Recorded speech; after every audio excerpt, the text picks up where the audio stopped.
Hello my guys, myself mister Deepak.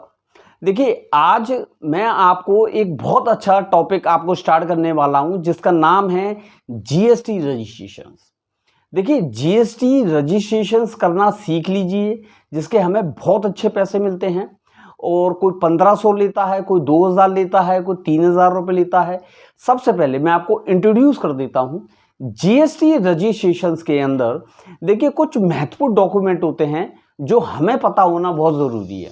Number 1 document, आपको जैसे कोई पार्टी आपसे कांटेक्ट करती है, कहते भैया मुझे जीएसटी रजिस्ट्रेशंस लेना है, तो आपको उससे कुछ सवाल पूछने हैं। क्या पूछना है? उससे कहना है कि भैया सबसे पहले नंबर 1 डॉक्यूमेंट आपको उससे उसका पैन कार्ड लेना है। नंबर 2 आपको उससे उसका आधार कार्ड लेना है।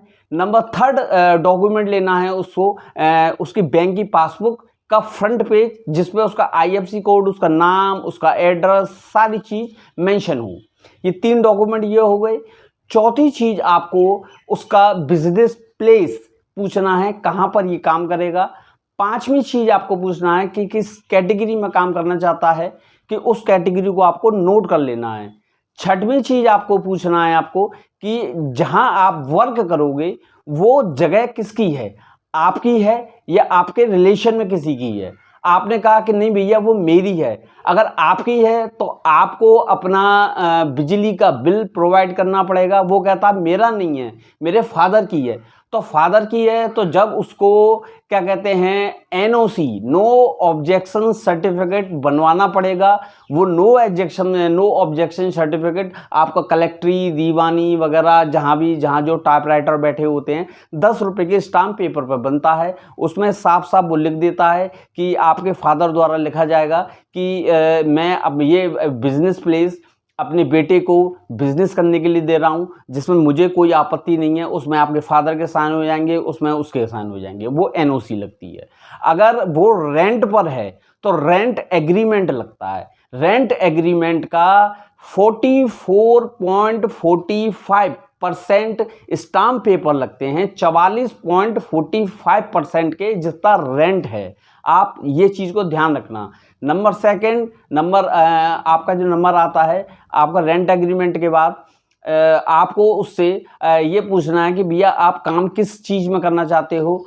दूसरी बात, बिजनेस प्लेस जो है, बिजनेस प्लेस वो बता देता है। तो आपको ये पूछना है कि आपको जो जीएसटी रजिस्ट्रेशन लेना है वो किस में लेना है, कंपोजिशन में लेना है कि रेगुलर में लेना है। देखिए, कंपोजिशन का अलग होता है, रेगुलर का अलग होता है। अगर वो ऑल ओवर इंडिया में माल बेचना चाहता है, खरीदना चाहता है, तो रेगुलर उसको दिलवाइए। अदरवाइज उसकी कोई छोटी मोटी किनारा वगैरह की कोई शॉप है तो उसको कंपोजिशन दिलवा देती है।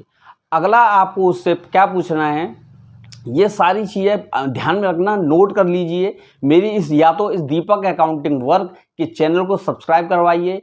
ये सारी चीज़ें आपको कोई नहीं बताएगा जो मैं आपको बता रहा हूँ, या इस वीडियो को आप डाउनलोड कर लेना।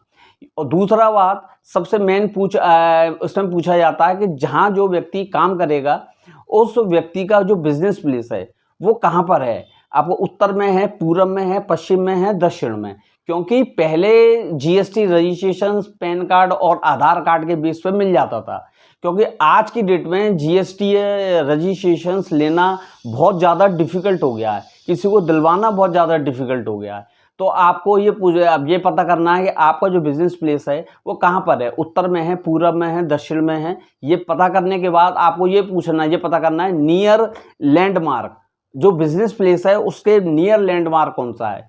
फिर आपको ये पता करना है कि जो बिजनेस प्लेस है आपका वो कहाँ पर है, लेफ्ट साइड में है कि राइट साइड में है। क्योंकि लेफ्ट और राइट का बहुत बड़ा फैक्ट पड़ता है। लेफ्ट राइट से सेल टैक्स के जो सेक्टर होते हैं वो सेक्टर बदल जाते हैं। मान लो पड़ा एक ही प्लेस है, लेफ्ट सेक्टर आपका 8 में है और 9, और आपका राइट सेक्टर आपका 9 में है।